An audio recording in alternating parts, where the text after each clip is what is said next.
Արդեն երկրորդ տարին անցկացվող ներքին գործերի նախարարության տարեկան համաժողովը մեկտեղում է օրենսդիր եւ գործադիր իշխանության, միջազգային գործընկեր կառույցների, ինչպես նաեւ քաղաքացիական հասարակության ներկայացուցիչներին հնարավորություն տալով ոչ միայն արձանագրելու ձեռքբերումները, այլև բաց եւ կառուցողական երկխոսության միջոցով վերհանելու բաց թողումներն ու նախանշելու դրանց հաղթահարման արդյունավետ մեխանիզմներ։ Համաժողովի շրջանակում կայացած հանրային անվտանգության ամրապնդումը կանանց առաջնորդության եւ համայնքային մասնակցության միջոցով խորագրով պանելային քննարկման առանցքում ինստիտուցիոնալ եւ սոցիալական այն գործոնների վերլուծությունն էր, որոնք նպաստում են համակարգում կանանց դերի արժևորմանն ու հանրային վստահության ամրապնդմանը։ Քննարկման բանախոսներն էին ներքին գործերի նախարարության, միգրացիա եւ քաղաքացիության ծառայության պետ Նելի Դավթյանը, ազգային ժողովի պատգամավոր եվրոպական ինտեգրման հարցերի մշտական հանձնաժողովի անդամ Սոնա Ղազարյանը, Հելսինկյան քաղաքացիական ասամբլեայի Վանաձորի գրասենյակի նախագահ Արթուր Սաքունցը, Միավորված ազգերի կազմակերպության բնակչության հիմնադրամի հայաստանյան գրասենյակի ղեկավար Լուսինե Սարգսյանը եւ Պարեկ ոստիկանության ավագ լեյտենանտ Մարիամ Կարապետյանը։ Պանելային քննարկման մոդերատոր, Ժողովրդավարության զարգացման հիմնադրամի ծրագրերի ավագ ղեկավար Տաթևիկ Խաչատրյանն առանցքային է համարել ինստիտուցիոնալ միասնական համակարգի ձևավորումը։ Ընդգծվել է, որ ներքին գործերի նախարարության վերակազմավորումն էապես բարձրացրել է խորհրդարանական վերահսկողության մակարդակը։ Ազգային ժողովում պարբերաբար անցկացվող հարցուպատասխանները դարձել են հանրության եւ նախարարության միջև երկխոսության արդյունավետ հարթակ։ Երկար տարիներ մեր ջատագովությունը ուղղված էր նրան, որպեսզի ոստիկանությունը դառնա նախարարություն, հաշվետու լինի։ Մենք տեսնենք նախարարին զեկուցելիս ազգային ժողովում ունենանք ավելի հաշվետու, ավելի կառավարելի համակարգ։ Շատ կարևոր է, որ մենք ռազմավարություն մշակող եւ իրականացնող մարմնի հետ երկխոսելու հնարավորություն ունենանք, որպես առաջնային մանդատի կրող։ Շատ կարևոր է, որ հանրության հուզող հարցերը կարողանանք ուղղել հնարավորինս թափանցիկ եւ շաբաթյա ժամկետում, որովհետեւ ամեն երրորդ շաբաթ հարց ու պատասխանի ընթացքում այս երկխոսությունը ըստ էության արտացոլում է այն խնդիրները, որոնք այդ պահի դրությամբ էական են եւ ստանում ենք մեզ հուսող հարցերի պատասխանը։ Ես կարծում եմ տիկին նախարարի հետ հատկապես այս համագործակցությունը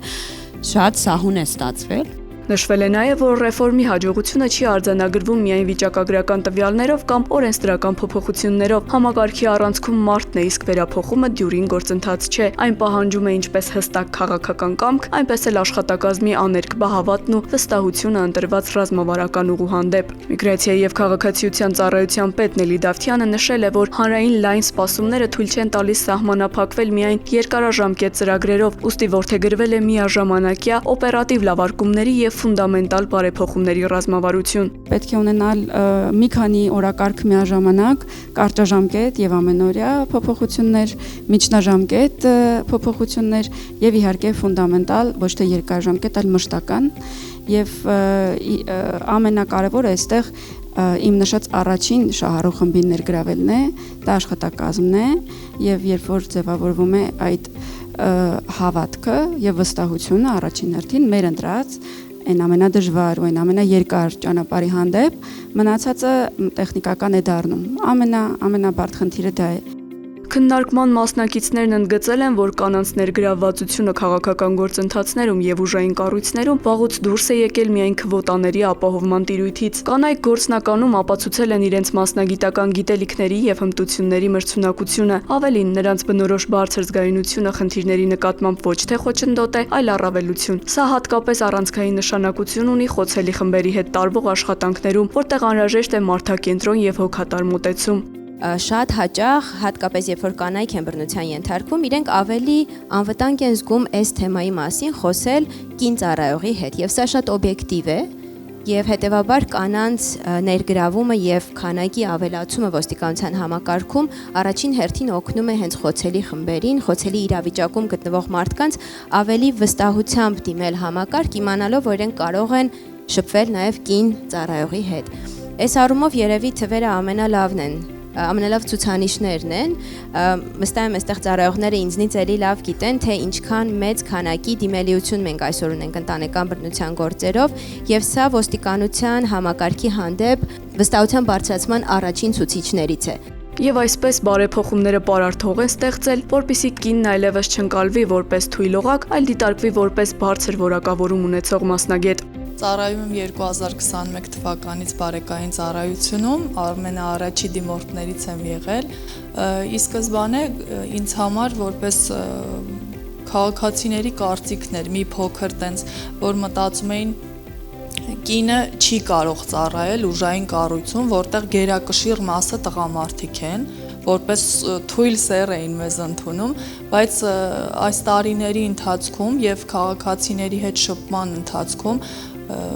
բավականին փոխվել է կարծիքը եւ կարողացել ենք ըստ ինձ հասցնել այն կետին, որ քաղաքացիների կարծիքը փոխվի եւ կարողանան նայել,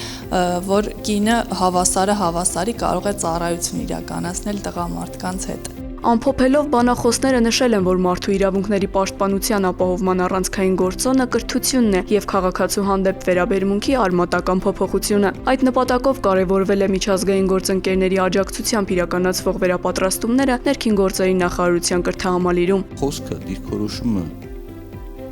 ընկալվի ոչ թե ով է ասում, այլ թե ինչ է ասում։ Սա շատ կարևոր պահ է մշակութային առումով, որը իհարկե պետք է հաղթահարվի եւ այդ առումով եթե հանրության մեջ կա խտրականության դրսևորումներ, բացառել, որ առանձին ինչ-որ համակարգերում չեն լինելու, դա ուղղակի միամտություն կլինի։ Պանելային քննարկումը եզրափակվել է երկխոսությամբ, բանախոսները պատասխանել են ներկաների հարցերին, որոնք վերաբերում էին ինչպես բարեփոխումների գաղափարաբանությունից գործնական կիրառման անցմանը, այնպես էլ համակարգի ներառականությանն ու հանրային հաշվետվողականության հետագա քայլերին։